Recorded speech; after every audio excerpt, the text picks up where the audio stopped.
Anyone who's played a decent amount of Enlisted understands that the more knowledge that you have about the game, the more of an advantage you have against other players. And that isn't necessarily a bad thing, but it can be if you want a game to have widespread appeal, which I think is what the developers for Enlisted want. I was inspired to make this video because of regarding Enlisted's video on Soviet body armor. To help a creator that makes great content and to get more context into this video, please make sure to check his video out too. Anyways, there are quite a few different factors in the game that, if it were up to me, I would change to reduce the skill gap in Enlisted without changing the game fundamentally. As some of you know, I'm friends with a decent amount of the Enlisted competitive community, or at least what's left of it. And honestly, they want more of a challenge in their matches. Enlisted has some really innovative elements within the realm of large-scale first-person multiplayer shooters, but getting players to learn all of the ways to play the game successfully without overwhelming or taking the fun out of it isn't very easy. So let's get started on making that a little easier, and everyone can have a more fluid Enlisted experience. Now, the first thing I would change is to swap snipers as a starting squad with the engineer squad. This is so that you can start with a squad that can actually build rally points, and you can place them in other squads once you unlock a couple of levels as well. Rally points are such a huge part of playing Enlisted well, since they affect objective presence and tempo. Not only does this even out the capabilities of brand new players a lot more, it puts them into a position to create good habits instead of bad ones. A lot more players will be intuitively providing a spawn point close to objectives than sitting back and taking potshots at the enemy. Another change that I would consider: remove Vitality, give most or all soldier types 13.5 health as standard, and rebalance costs for the remaining perks in the middle column. If you're in the know, Vitality is a necessary perk, but it also removes any choice if it's all you can afford, due to how important it is. We could just remove the Vitality perk altogether too, but so much weapon balance is based around Vitality, such as semi-automatics, SMGs, MGs, and even the Fedorov Aftermath. Another issue is asymmetrical balance as it currently exists in the game, which I may dive deeper into in a later video, but things like Soviet body armor, Japanese swords, German MGs and tanks, and American CAS. All of these things are not only a negative for diversity of choice in metas, but they add to the size of potential knowledge gaps between new players and veterans. Let's do a lightning round. Soviet body armor should be cosmetic only. All nations should receive a sprint bonus and charging with axes. Nations other than the Germans should get strong machine guns. Nations other than Americans should get strong CAS, or their CAS should be rolled back to match other nations. I'm sure there are other examples of blatant asymmetrical balance. Let's dial those into parity as well. And no, we don't want everything to be carbon copies. We want intelligent balancing to provide equality but diversity. A great example of this, the Uragan SMG and the PPSH-41 box. Both are BR3 SMGs, but the slower firing Uragan takes fewer bullets to kill enemies than the PPSH-41 box. Both are viable for very different reasons. Next is squad slots. For new players, you get 1 vehicle and 3 infantry slots. That's it. Part of the joy of Enlisted is deck building with your squads, and being able to pick an appropriate squad for a situation. Instead of gatekeeping more squads behind the premium time, as well as just purchasing squad slots individually, I believe the developers should make the first 2 squad slots available as silver purchases, just like in War Thunder. It's another carrot to chase for new players, and once they have 2 vehicle slots and 4 infantry slots available, they are even more incentivized to expand their deck. It also gives room for experimenting if you have the slots for it.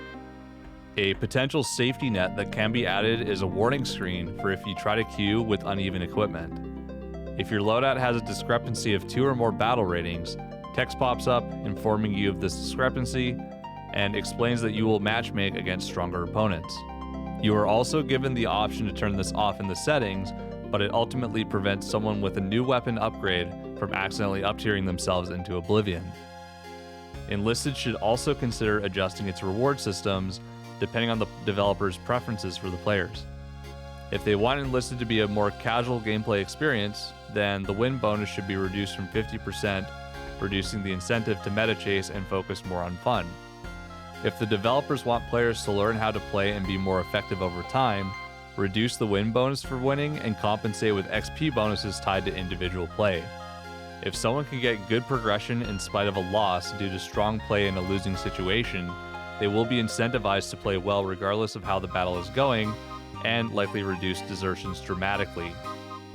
If the developers want to continue focusing XP bonuses on win conditions, focus more XP earnings and communications to the player base on objective play, or possibly even expand upon win conditions entirely. In the context of empowering new players, each of these scenarios involves systems that communicate to players how to play the game, depending on which route the developers want to go. Another thing, which kind of ties into asymmetrical balancing, is to pursue better weapon balance in general. At most battle ratings, a specific type of weapon reigns supreme. SMGs at low BRs, MGs at mid BRs, and select fire automatic rifles at BR5. The aim should be to making all of these options closer in strength, while keeping them diverse in their playstyles.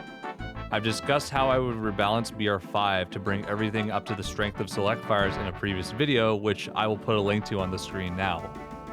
While some vehicles are always going to have larger magazines or faster rate of fire, counterparts can subsequently deal more damage to hold thresholds at higher ranges, or have better recoil and dispersion. I believe that the first weapon of any kind that is unlocked at any BR should be the option that is the easiest to use, but still has viability compared to the more extreme options.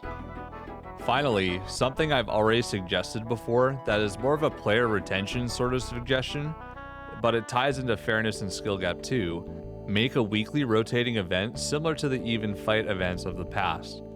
Give it its own queue, develop some preset squad and soldier loadouts for each nation, make it random which factions fight, the front line, and pick random X gold or weapons for the two nations fighting to earn after 30 to 40k score earned throughout the week, not just a 5k daily or 20k every other day.